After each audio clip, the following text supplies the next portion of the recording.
Hello बच्चों, आज हम लोग पढ़ते हैं टिश्यू के बारे में। ये 9th क्लास का टॉपिक है और इसमें हम लोग टिश्यू के बारे में पढ़ते हैं। आप इसके पहले वाले लेक्चर में पढ़े थे सेल के बारे में। तो सेल क्या होता है, जरा से यहाँ देखिए। ग्रुप ऑफ सेल को क्या कहते हैं? टिश्यू कहते हैं। Group of cell is called tissue. Tissue कहने का कुछ और टर्म कंडीशन होता है क्या? यस, होता है। जब ये सेल, ये जो सेल्स हैं, सेम ओरिजिन हो और फंक्शन भी सेम हो तो बोलते हैं tissue.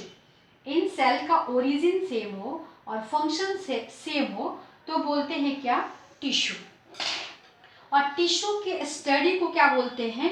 Histology. Histology, study about tissue is called histology. ठीक है बच्चों, तो अब हम लोग देख लेते हैं हिस्टोलॉजी टर्म के तहत टिश्यू के बारे में। तो आप जानते हैं टिश्यू को कितने दो भागों में बांटा गया है? टिश्यू को, यहाँ पे टिश्यू मैं लिख रही हूँ, टिश्यू को फिर दो भागों में बांटा गया है। क्या? Plant tissue and animal tissue. Animal tissue. तो आज हम लोग पढ़ेंगे किसके बारे में? प्लांट टिश्यू के बारे में। एनिमल टिश्यू को छोड़ देते हैं हम लोग। तो चलिए, एनिमल टिश्यू को मैं यहाँ से हटाती हूँ। अब हम लोग देखते हैं प्लांट टिश्यू को फिर फर्दर दो भागों में बांटा गया है। पहला है, आपको मैंने यहाँ पे लिखा है मेरिस्टेमेटिक टिश्यू, और दूसरा मैं यहीं पे लिख देती हूँ क्या? Permanent tissue. मैं दूसरा यहाँ पे लिख देती हूँ, देखिएगा, परमानेंट टिश्यू। Permanent tissue. ठीक है बच्चों, परमानेंट टिश्यू। ठीक है, तो इसमें से आज हम लोग देखने जा रहे हैं किसके बारे में? मेरिस्टेमेटिक टिश्यू के बारे में देखने जा रहे हैं। ठीक है, तो देखते हैं मेरिस्टेमेटिक टिश्यू किसको कहते हैं। तीन भाइयों की कहानी है, थोड़ा सा फनी बना लेते हैं मेरिस्टेमेटिक टिश्यू को याद रखने के लिए। मेरिस्टेमेटिक टिश्यू तीन भाइयों की कहानी है। पहला जो बिग बी है, बड़ा भाई, उसका नाम एपिकल है। जो मिड वाला भाई है, मिडिल बी, उसका इंटरकैलरी नाम है। और जो छोटा बी है, लिटिल बी, उसका नाम है लैटरल। तो पहला भाई एपिकल, दूसरा इंटरकैलरी, थर्ड है लैटरल। इन तीन भाइयों की कहानी को बोलते हैं मेरिस्टेमेटिक टिश्यू। तो इन तीनों की क्या खास बात होगी, या मेरिस्टेमेटिक टिश्यू की क्या पहचान होगी, क्या कैरेक्टरिस्टिक होगा, उसको देखते हैं। उसको समझने के लिए आप आइए, यहाँ पर ये फिगर बनाया है मैंने मेरिस्टेमेटिक सेल्स का या मेरिस्टेमेटिक टिश्यू का। इसकी क्या खास बात होती है बच्चों? तो सेल का जो इसका आउटर कवरिंग होता है ना, उसको सेल वॉल कहते हैं। सपोज कीजिए मैं यहाँ बना रही हूँ, यहाँ राउंडेड बना दी, वहाँ पॉलीगोनल शेप में बना दी, तो इसके लिए आपको परेशान नहीं होना है। तो राउंडेड, इसके आउटर को क्या बोलते हैं? सेल वॉल बोलते हैं। और ये जो सेल वॉल है ना, किसका बना हुआ है? सेलुलोज का बना हुआ है। ये किसकी बात हो रही है? मेरिस्टेमेटिक टिश्यू की खास बात हो रही है, मतलब इसकी क्या कैरेक्टरिस्टिक होता है उसकी बात हो रही है। प्लस ये जो आउटर कवरिंग होता है ना, ये थिन होता है और इलास्टिक होता है। इसका शेप या तो ओवल हो सकता है, या तो स्फेरिकल हो सकता है, या तो पॉलीगोनल हो सकता है। ठीक है, इसका शेप वेरी हो सकता है। ठीक है, और इसकी क्या खास बात होती है भाई?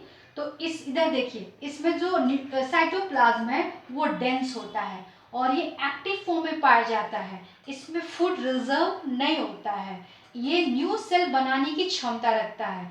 ये न्यू सेल बनाता है, जिसके कारण प्लांट में through out the life, plant जितना दिन जिंदा रहता है उतना दिन तक उसमें लंबाई इंक्रीज होती रहती है। ये अलग बात है कि किस समय प्लांट में ग्रोथ ज़्यादा होगा और किस समय कम होगा, ये दूसरी बात है। बट इसी टिश्यू के कारण, मेरिस्टेमेटिक टिश्यू के कारण ही प्लांट में through out the life growth होती रहती है। मेरिस्टेमेटिक टिश्यू को मेरिस्टेम भी कहते हैं, इसके लिए आप कंफ्यूज नहीं होइएगा। ठीक है बच्चों, और इसमें खास बात ये होता है ना कि इसमें फूड रिजर्व नहीं होता है। चूंकि ये एक्टिव फॉर्म में पाया जाता है, इसीलिए इसमें फूड रिजर्व नहीं होता है। ये परमानेंट टिश्यू को मैं हटा दे रही हूँ, क्योंकि अभी हम लोग तो मेरिस्टेमेटिक टिश्यू के बारे में पढ़ रहे हैं। ठीक है बच्चों, तो ये इसकी खास बात हुई किसके बारे में? तो मेरिस्टेमेटिक टिश्यू की जो मेन कैरेक्टरिस्टिक होता है, इसके बारे में पढ़े। एक और बात मैं मिस कर रही हूँ। सपोज कीजिए कि ये प्लांट सेल है, तो प्लांट सेल में आप लोग पढ़ते आए थे, ये न्यूक्लियस है और वैक्यूल है। तो ये वैक्यूल क्या होता है, बड़ा होता है, किस में, प्लांट में। सपोज कीजिए क्या है, वैक्यूल है, तो ये बड़ा होता है प्लांट सेल में जनरली, लेकिन मेरिस्टेमेटिक टिश्यू में ये वैक्यूल या तो क्या होता है, छोटा होता है या तो एब्सेंट होता है। ये खास बात होती है किसकी, मेरिस्टेमेटिक टिश्यू की। अब हम लोग देख लेते हैं इसके बारे में, कुछ और बातें बता दूं। देखिए सेल के बीच में स्पेस होता है जिसको इंटरसेलुलर स्पेस कहते हैं, इस वाले स्पेस को। लेकिन मेरिस्टेमेटिक टिश्यू में ना ये इसमें कोई इंटरसेलुलर स्पेस नहीं होता है, ये टाइटली पैक्ड होता है। तो ये सब इसकी खास बातें हुई। एक बार मैं रिपीट कर दे रही हूँ, इसका जो सेल वॉल है वो थिन होता है, इलास्टिक होता है और सेलुलोज का बना होता है। इसमें साइटोप्लाज्म डेंस होते हैं। इसमें वैक्यूल या तो एब्सेंट होता है या तो स्मॉल होता है। सेल के बीच में कोई स्पेस नहीं होता है। ये एक्टिव फॉर्म में पाया जाता है। इसमें फूड रिजर्व नहीं होता है, एक्सेट्रा। ये सारे कैरेक्टर्स किसके हैं बच्चों, मेरिस्टेमेटिक टिश्यू के। अब इसके बारे में जरा इसका जो 1 बाय 1 इसके 3 भाइयों की जो कहानी है इसके बारे में देख लेते हैं। तो सबसे पहले आपको मैं बता देती हूँ किसके बारे में, एपिकल के बारे में। एपिकल मेरिस्टेमेटिक टिश्यू के बारे में आप जान लीजिए। तो इसके बगल में मैंने लिखा है RAM, रैम, ISAM, सैम। आप इसको फनी बना लीजिए, रैम सैम एक्सेट्रा एक्सेट्रा। तो ये क्या मतलब होता है, इसका मतलब होता है रूट, एपिकल, मेरिस्टेम, मेरिस्टेम। और इसका मतलब होता है suit, suit, apical, meristem. Suit, apical, meristem.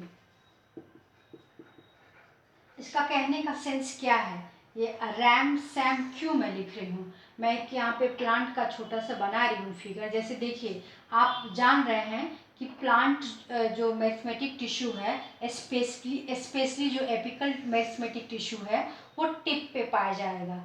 तो चाहे वो रूट का टिप हो, सपोज कीजिए यहाँ पे प्लांट है तो इसका रूट का टिप हो, तो रूट के टिप में पाए जाने वाले एपिकल टिश्यू को रैम कहते हैं। रूट, एपिकल, मेरिस्टेम जो रूट के टिप में पाया जाता है। रूट भी तो डाउनवर्ड डायरेक्शन में लंबा होते रहता है ना। तो मैं बताई ही कि एपिकल के कारण ही लंबाई में इंक्रीमेंट होता है, या लंबाई जो होता है प्लांट में एपिकल के कारण ही होता है, एपिकल टिश्यू के कारण होता है। तो रूट का एपिकल टिश्यू को रैम कहेंगे। इसके सूट में जो लंबाई होता है, पौधे जो प्लांट होता है इसका जो लंबाई इंक्रीमेंट होता है, उस रीजन में पाए जाने वाले को क्या बोलेंगे, सैम बोलेंगे। Suit, apical, meristematic tissue. तो यही मैंने लिखा है रैम एंड सैम। ये बुक में किसी किसी में है और किसी किसी में नहीं है। मैं इसीलिए आपको बता दी ताकि आपको कहीं और मिलेगा तो आप परेशान नहीं होंगे। नेक्स्ट देख लेते हैं बच्चों, आपने देखा कि इनके बारे में, बिग बी के बारे में, मतलब ये हमेशा टॉप पे रहते हैं। सूट में भी रहेंगे तो टॉप वाले रीजन में रहेंगे, रूट पे भी रहेंगे तो टॉप में रहेंगे, और प्लांट के टॉप में रहेंगे तो रहेंगे ही रहेंगे। तो बिग बी हो गए। अब हम लोग लिटिल बी के बारे में देख लेते हैं। Lateral meristematic tissue, lateral meristematic tissue ये भी दो प्रकार का होता है बच्चों, COR के, कॉर्क कैम्बियम और वेस्कुलर कैम्बियम, वेस्कुलर कैम्बियम। देखिए ये वाला जो रीजन है ना, ये वाला रीजन, इसी को कैम्बियम कहा जा रहा है। कॉर्क कैम्बियम और वेस्कुलर कैम्बियम। लैटरल का मतलब ये होता है ये वाला पोर्शन, मतलब इसका जो इंटरनल है, जो ये वाला पार्ट, जो इसका चौड़ाई है, इस वाले पार्ट को कहा जाता है लैटरल मेरिस्टेमेटिक टिश्यू। तो इसमें कॉर्क कैम्बियम होता है, वेस्कुलर कैम्बियम होता है।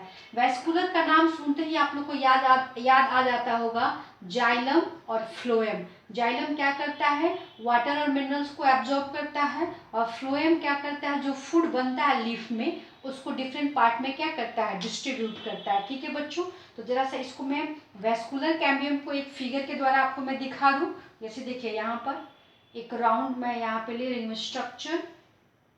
ये स्टेम का एक छोटा सा, मान लीजिए ये स्टेम है तो इसका एक छोटा सा पतला सा स्लाइस बनाया गया है यहाँ पर, और मैं उसको दिखा रही हूँ कि इसमें कैसे वेस्कुलर सिस्टम में कैम्बियम का क्या पोजीशन होगा, कैम्बियम क्या कहाँ होगा। देखिए जैसे मान लीजिए ये छोटा सा स्लाइस है, अब मैं इसको बाहर बना देती हूँ। यहाँ पे बड़ा सा ये ऊपर वाला जो पार्ट है होता है ना बच्चों, इसको बोलते हैं फ्लोएम। इसको क्या बोलेंगे, फ्लोएम। और ये जो नीचे वाला पार्ट है ना बच्चों, इसको बोलेंगे जाइलम। और ये जो बीच वाला पार्ट है ना, इसी को बोलेंगे कैम्बियम। तो वेस्कुलर कैम्बियम में, लैटरल मेरिस्मेटिक में वेस्कुलर कैम्बियम का एग्जाम्पल मैं आपको यहाँ पे दिखा रही हूँ। तो देखिए कैसे अरेंजमेंट है कैम्बियम का। फ्लोएम क्या करेगा, जाइलम वाटर और मिनरल्स को ले जाएगा। फ्लोएम जो यहाँ पे लीफ में खाना बनता है उसको लेके आएगा। बीच में वाले पोर्शन को ही कैम्बियम कहते हैं। ठीक है बच्चों, तो आप जान गए लैटरल मेरिस्मेटिक टिश्यू के बारे में। इसका काम क्या होता है, इसके चौड़ाई को, इसके अंदर के जो मोटा होता है, प्लांट इतना पतला से इतना फिर मोटा हो जाता है, इतना मोटा हो जाता है, वो लैटरल मेरिस्मेटिक टिश्यू के कारण होता है। अब हम लोग देख लेते हैं किसके बारे में, मिडिल बी के बारे में, जो बीच में है, जिसका नाम क्या है बच्चों, इंटरकैलरी मेरिस्मेटिक टिश्यू। ये क्या करता है ना, सपोज कीजिए मैं एक गन्ना का आपको मैं फिगर दिखा रही हूँ यहाँ पर छोटा सा, जरा देखिएगा।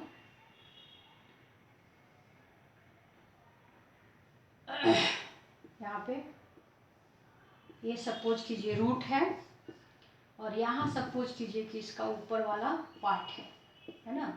तो ये जो पार्ट है ना, ये वाला जो नोड होता है, जो नोड, इसी में पाया जाता है कौन, इंटरकैलरी मेरिस्मेटिक टिश्यू।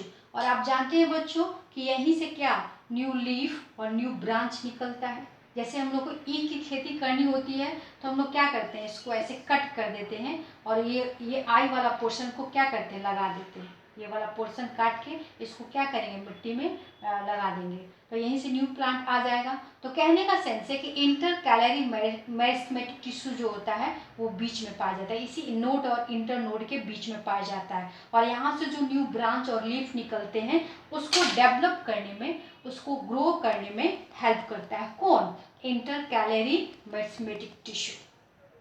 ठीक है बच्चों, तो आपने तीनों भाइयों के बारे में जान लिए। अब हम लोग जान लेते हैं फंक्शन, तो तब से हम देख ही रहे हैं, एक बार और मैं समराइज कर देती हूँ इसका फंक्शन। मेरिस्मेटिक टिश्यू का फंक्शन क्या होता है, तो ये प्लांट के ग्रोथ में, इसके लेंथ के इंक्रीमेंट में, इसके विड्थ, इसकी चौड़ाई के इंक्रीमेंट में, दैट मीन्स प्लांट के स्ट्रेंथनिंग में हेल्प करता है। किसी कारण से प्लांट कट गया, टूट गया, एक्सेट्रा एक्सेट्रा, तो उस स्थिति में भी ये मेरिस्मेटिक टिश्यू क्या करता है, हील करता है। दैट मीन्स न्यू सेल को बना के एज इट इज प्लांट जैसा पहले था वैसे ही बना देगा। ठीक है बच्चों, तो ये रहा आपको किसका, मेरिस्मेटिक टिश्यू के बारे में। थैंक यू बच्चों।